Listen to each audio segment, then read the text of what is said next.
recherche d'un institut qui disait que 0,5% de l'ensemble des bitcoins ont été utilisés à des fins criminelles.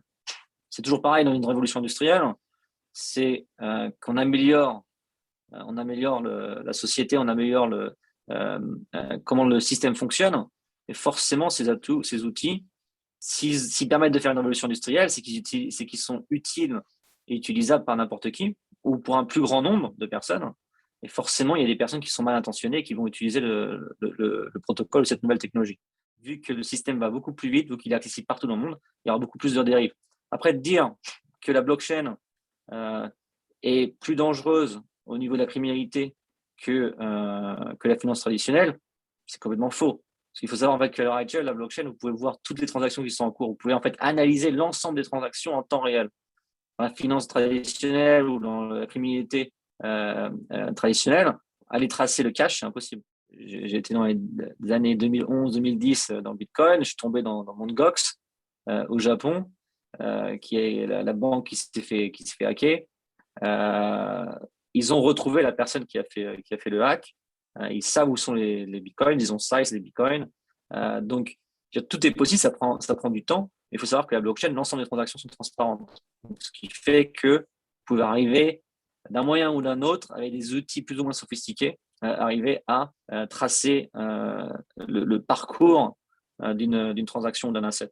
Même si vous avez une transaction dont on sait d'où elle provient, ou de la personne qui l'a utilisée, par la suite, avec des protocoles, avec des implémentations, grâce à des zero knowledge proof ou des transactions qui permettent en fait d'offusquer l'origine, pas l'origine mais la destination, et ensuite après de retirer du capital, retirer les assets d'un tornado par exemple, ça permet en fait de complètement être anonyme. Et, c'est pas pseudonyme ou ça permet complètement d'anonymiser en fait la transaction à vie.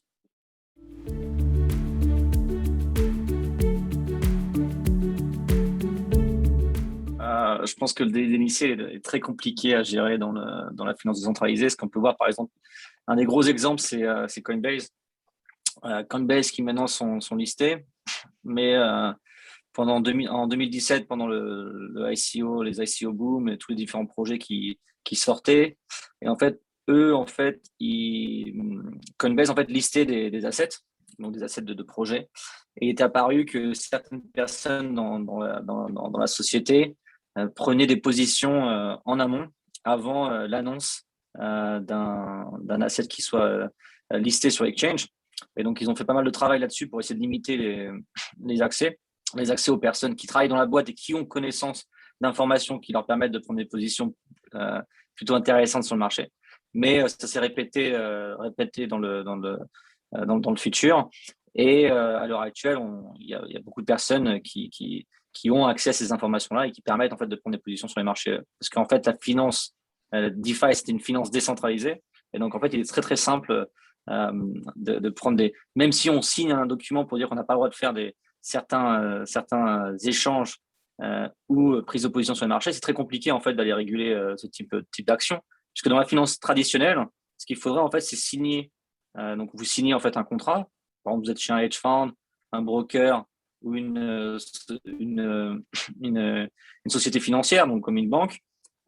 Et donc, le problème, en fait, c'est que quand vous signez ce document légal, vous avez accès à des produits de trading via une plateforme de trading.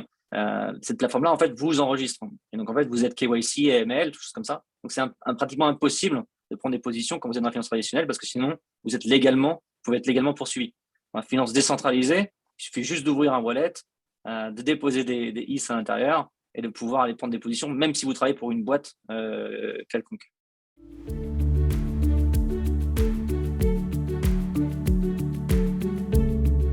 Déjà en place chez certains exchanges, on le voit avec les bitcoins ou avec les Ethereum, qui permettent en fait s'il y a un hack ou s'il y a une vulnérabilité sur un protocole et qu'on sait en fait l'adresse du hacker, s'il y a un exploit, ça en fait les transactions sont stoppées, donc ils peuvent pas être déposés soit dans l'exchange ou soit si les assets ont été déposés dans l'exchange, alors l'exchange stoppe l'accès à ces assets. Au niveau de la traçabilité, utiliser la crypto à l'heure actuelle, pour des fins mal intentionnées, c'est pas très intelligent. Parce que Le plus simple, c'est d'utiliser le cash. Le cash, il n'y a rien de mieux que le cash pour faire des trucs, parce que le cash n'est pas traçable. Or, la crypto est complètement traçable à l'heure actuelle, et c'est bien le but en fait de la blockchain, c'est de pouvoir tracer depuis le début jusqu'à la fin l'évolution d'un asset. Mais ça va commencer aussi à changer. Par exemple, comme des produits qui sont à l'heure actuelle implémentés comme Tornado Cash, qui est sur Ethereum, qui permet en fait d'aller mettre des transactions et les offusquer et pour en fait sortir du cash complètement clean. Il faut savoir en fait que la vision de la blockchain, c'est une vision de transparence, mais aussi une vision d'être anonyme.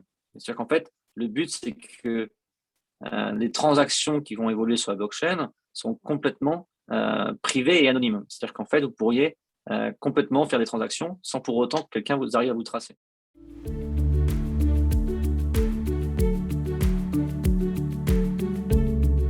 Déjà, on est dans un marché non régulé, donc c'est un peu le marché de la finance des années 80.